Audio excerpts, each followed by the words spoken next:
Interesting corporate conversation for you right now. I had the opportunity of catching up with Suresh Narayanan, Chairman and Managing Director of Nestlé India. Remember, he's the outgoing Chairman and Managing Director. Manish Tiwari takes the reins. The results this quarter for Nestlé weren't great, but we sat down to talk about how this company is looking at urban consumption trends over some hot Maggi and hot coffee. Sitting outside from a journalistic lens, I must admit I've always looked forward to hearing your commentary during your earnings calls or the few times that you'd address the media, because you're one of the few business leaders who tells it how it is. And maybe that's, the MNC background or your vast experience. But for example, last year, you were the first one to recognize that there is urban consumption distress. You were the one who came out and said the middle class is shrinking. And then, yes, a lot of people said, no, it isn't. Yes, the numbers showed that what you were saying was absolutely true. Has that always been something that you've sworn by? One of the tasks of a leader is to be courageous in the face of turmoil. And I think he has to be polite, he has to be moderated, but he has to say the truth as he sees it. Now, obviously, this is just one head amongst so many thousand people who watch the space and many of whom are vastly more clever than what I can claim to be. But I've always looked at honesty and trustworthiness to be compounded by courage in order to build credibility. Because I can come and say stuff that might please your ear, but which may not necessarily be reflecting the truth of the situation. Did you get a lot of flack after that statement? Not, in the sense, we're living in the age of social media, right? Not really. I think one of the things is that I'm always moderated in my comments. I don't go overboard in terms of my adjectives that I use or the turn of phrase that I might adopt. And about that same time, there was a news item that came that the Department of Economic Affairs had actually talked about urban stress as being one of the phenomena that was facing. So it wasn't dramatically different from what I had alluded to. And in fact, gave me a quiet satisfaction that what I said was not only keeping with my conscience, but also something that much greater powers in the government had also seen. Yeah, no doubt. You called it first, and then the data that followed showed it was absolutely correct. You were in a position to spot that trend and say it how it is. Just following up on that, do you think, and it wasn't too long ago, so do you think that some of that urban distress is now eased, or it continues to be a pain point in terms of consumption patterns? No, look, I think, to look at the statistics, the broader statistics of the consumer goods space, from a growth of about 14 odd % a couple of quarters ago, growth levels came down to 2 and 3%. And that was when the distress was being felt. Last quarter, the numbers seem to be up. The latest numbers seem to show that urban consumption, in fact, outstripped rural in terms of percentage growth. I think the worst is behind us. A few reasons for that. One is that the inflation is now under check. Food inflation is especially under check. I think the overall outlook on the economy in terms of growth is positive. The monsoons look pretty benign as far as the country is concerned. Infrastructure spending is unrelenting and is also fueling consumption. So all the vectors are pointing in the right direction. So I can only say that I think the worst is probably behind us. And as some of my fellow colleagues in the consumer goods space have alluded in the past few days, things seem to be turning for the better, which is a good sign. And that improvement is coming from urban or from rural or a mix of both? It's coming from both. You see, earlier it was largely rural that was playing the tune. Now urban is also coming back, and urban for companies like Nestle are crucially important. Because 80% of my sales comes from urban markets and about 20% from rural markets. So unless urban uptake happens, there is not very much of joy in the Nestle stable.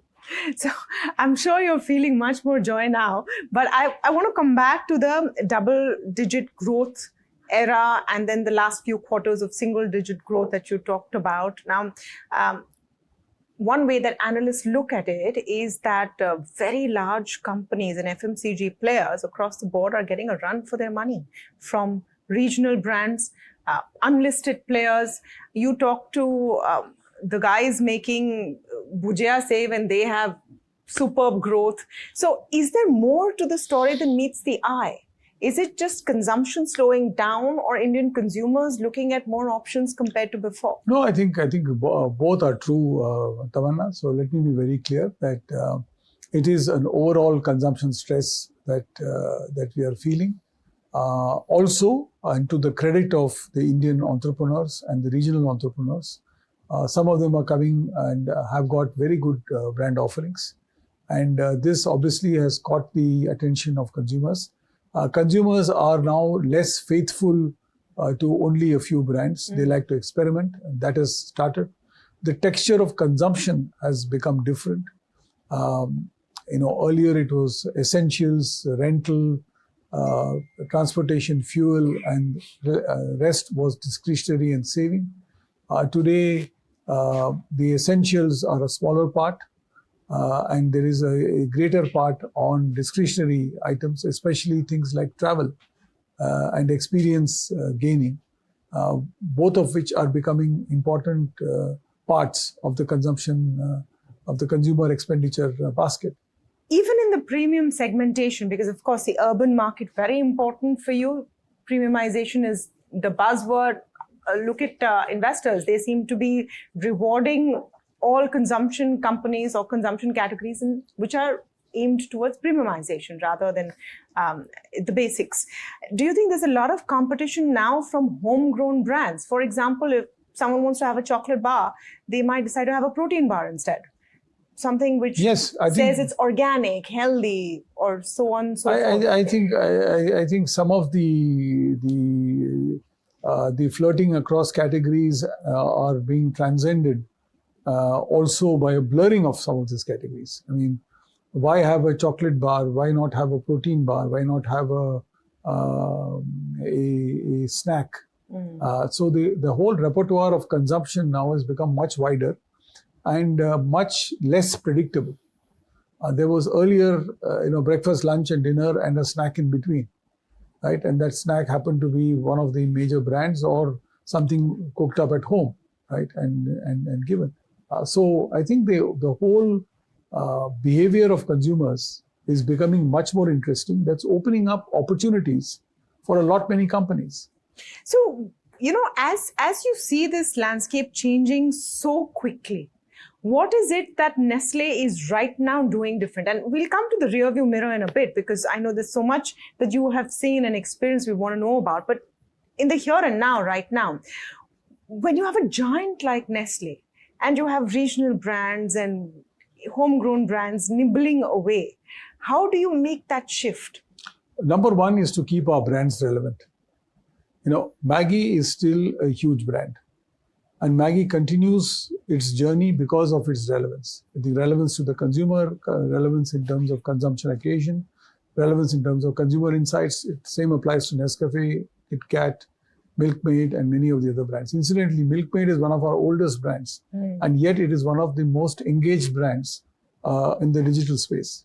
So that tells because you have the recipes online. You got recipes online, you got different activities online, you got festivals coming up, and Milkmaid being part of it. There's so much of association. So therefore, I think keeping our brands relevant is one. Number two is the pace of innovation. Today, we are innovating at a pace that is 3 to 4 times faster than we have ever innovated before.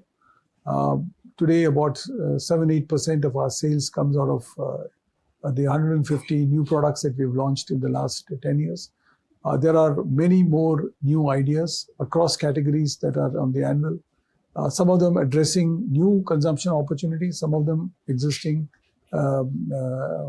addressing existing consumption opportunities. So that is happening. There are new consumption spaces being opened up. I mean, the whole extension into Nespresso or into breakfast cereals or into Purina Pet Care, right? Or Dr. Reddy's Nestle Health Science joint ventures. All of this is getting into new business spaces, exciting business spaces with differentiated propositions to build both a premium journey with the consumer, because the consumers are increasingly premiumizing, to build a digital first connect with the consumers, and also to help our current brands, which have relatively low levels of penetration, accelerating the penetration-led volume growth as we move forward. So there are multiple actions. I think I would say that the opportunities for Nestle are immense, and probably the best will be the future.